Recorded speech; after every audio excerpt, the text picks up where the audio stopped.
Some backstory before I begin. These events started when I was in 2nd or 3rd grade, 2002 or 2003-ish, and ended during the fall of 2015. I'm a 21-year-old female living in Canada. RCMP equals Royal Canadian Mounted Police. When I was in elementary school, I was friends with a girl named Jessica. We had a group of 5 or 6 girls that we always played with. Jessica's parents were divorced, and I often went over to her dad's house after school because they had a trampoline and a slide. Her dad was a totally normal dude. His name was Richard, and he held a job as a pilot, which is definitely a job that requires mental stability. Jessica came over to my house as well, and her dad would always come pick her up after the play date, so he was familiar with where I lived. In I think 2nd or 3rd grade, Jessica moved away to live with her mom. I didn't fully understand what was going on as a child, and I still don't know what happened, but something had gone wrong with her father. We didn't hear much from Jessica, but around her birthday, the following year, Richard invited our group of girls over for a surprise birthday party. We arrived at the party and were waiting for Jessica so we could surprise her, but Jessica never showed up. We were just hanging out with her dad for a while. As a child, this didn't seem as weird as it does to me now. When our parents picked us up, we obviously told them what happened, and we didn't hang out with Jessica or Richard again. After that, some of the girls started receiving presents from Richard at their homes. I never received them, but my mother told me about it years later. The presents usually consisted of cheap jewelry and notes. I have no idea what the notes said, but I'm not sure that I want to. After this, Richard goes away. My mom later told me he was in a mental institution. Years go by. I completely forget about the whole situation. Then, in the winter of 2013, I was out of town for a cheer competition. I was scrolling through Facebook one night, when all of a sudden a new group chat popped up with 5 girls from my elementary school. I had not kept in touch with any of them, so this was weird. The chat was about how they received messages from Richard on Facebook. I checked the other folder of my Facebook messages, and sure enough, I had some too. I had a variety of messages that did not make a lot of sense, including some strange poems. Many of the messages were descriptions of dreams he had about me. Though some of them were nonsense, others were understandable enough to come across as sexually violent and threatening. I don't feel comfortable sharing some of the more explicit messages, but here are a couple of the shorter and less scary ones. Hi, little girl from not long ago.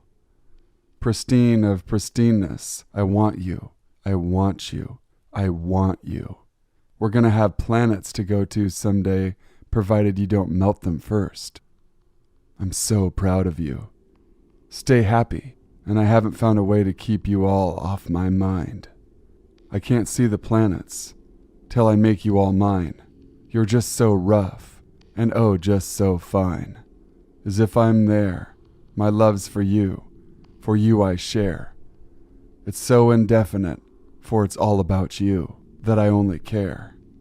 Oh my goodness, you're all my whipping cream containers. I clicked on Richard's Facebook profile, and his whole profile was dedicated to us 5 girls. He didn't have any friends added, so clearly nobody had seen it. Unfortunately, we didn't have very good security settings on Facebook. He had saved dozens of photos of us, and then reposted them with nonsensical and inappropriate captions. The captions ranged from essays about his love for us, to a one-sentence caption that simply said, "She is so ugly." Here are some of the shorter photo captions. Emily, hopefully, and not too soon, I'm gonna find out where you're YXX8511, and I'm gonna show up as a man, then knock on your front doorstep, and bite your bottom lip off before you can say a word. Sierra, because my initial euphoria turns into sunken depression when I realize that there's nothing I can do about anything besides you, because you're inside me, and I can't get you out of my mind. I love you so much. Melissa, can I paint your picture? And I want to lift you around to see how heavy you are, and we'll go for a drive on Hollywood Drive, with the windows rolled down, so we can get a crystal clear view. God, give it up. Like as if I'm going to pretend I like it besides you're just yanking on my strings. Because time after time, it's always the same common denominator. Which I noticed how come you all pluck your eyebrows. But I do pretend I have favorite things. But in reality, I don't need them. And I'm a good liar because I have a criminal mind like yours. We were all freshly 18 at the time and didn't know what to do. So our moms contacted the Royal Canadian Mounted Police. They told us not to block Richard on Facebook, but not to reply as the messages could be used as evidence. He continued to send us messages every single day, and we shared the screenshots with each other in the group chat and sent them off to the RCMP. He had several different Facebook accounts that were all variations of his name, along with one randomly named Esteban.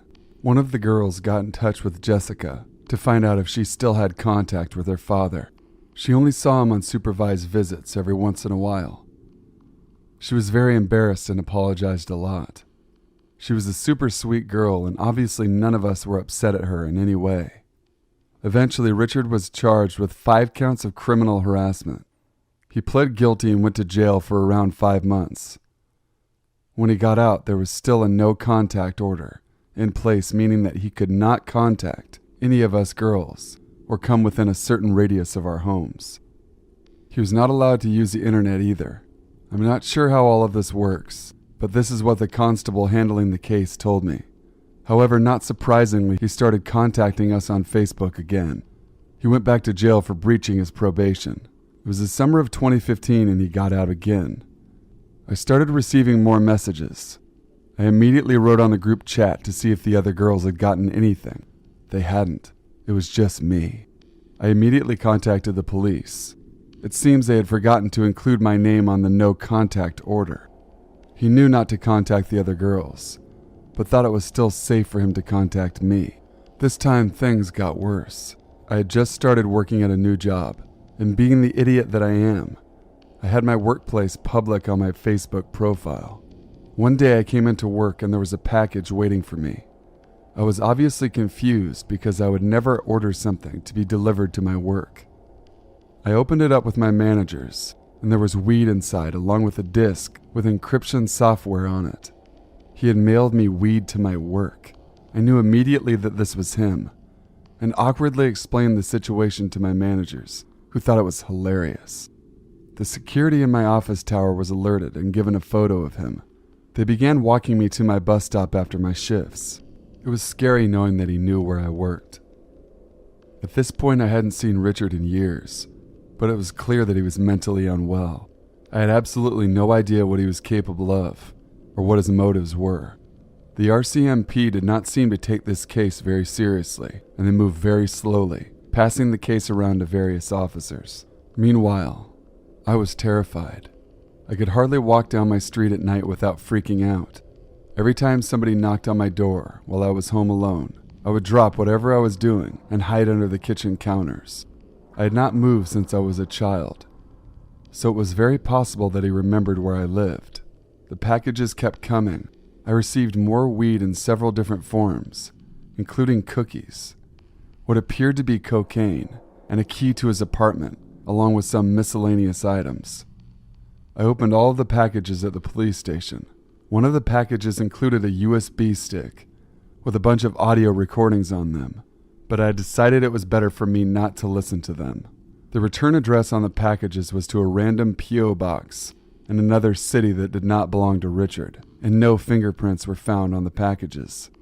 During all of this, the Facebook messages remained constant. Luckily, in one of the messages, he informed me that he had sent me drugs and the key along with his home address. This confirmed that the packages were from him. He was charged again. I received a subpoena in the mail to appear as a witness in court. However, he once again pled guilty and never got to go to court. I was actually a bit disappointed, as I thought seeing him in person would provide me with some sort of closure. He's still locked up somewhere as I'm writing this, but I still get scared walking at night or when somebody knocks on the door. The police provided me zero information on where he was being held or when he would be released. I feel like I'm just waiting for the day that he will contact me again. It seems as if every time I think it's over, it isn't. If I do hear from him again, I'll be sure to post an update. This situation could have been a lot worse, and as far as I know, he did not physically follow me around or anything. I strongly encourage you all to make sure your Facebook privacy settings are as private as possible. So I've mentioned this before and people always ask questions, so I figured I would post it here.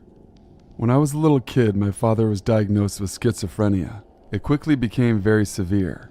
He started thinking the FBI was after him, becoming incredibly paranoid. He got into legal trouble for abusing 911. From what my mom told me, he started accruing a variety of really sketchy friends, other severely mentally ill people, drunks, druggies, prostitutes, other homeless people. One day he didn't come home from work.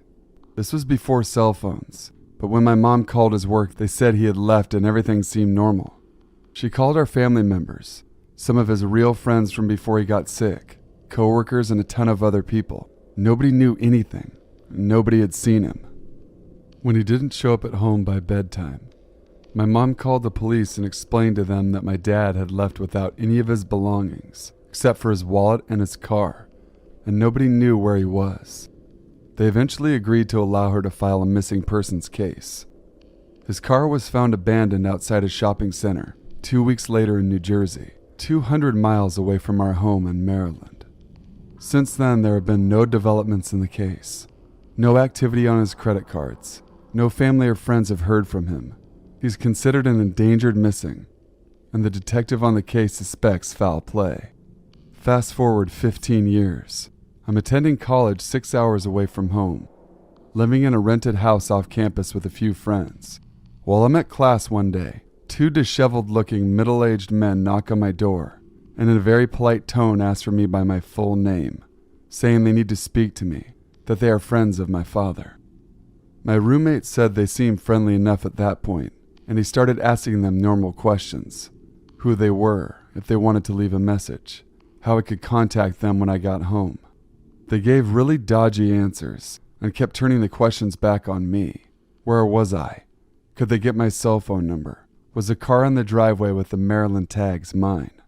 My roommate told me that he started getting horrible vibes from them and said he was going to call the police, slamming the door on them. They immediately bolted. My roommate worked with a sketch artist affiliated with the detective on my dad's case. Nobody recognizes those guys. We never saw them or heard from them again.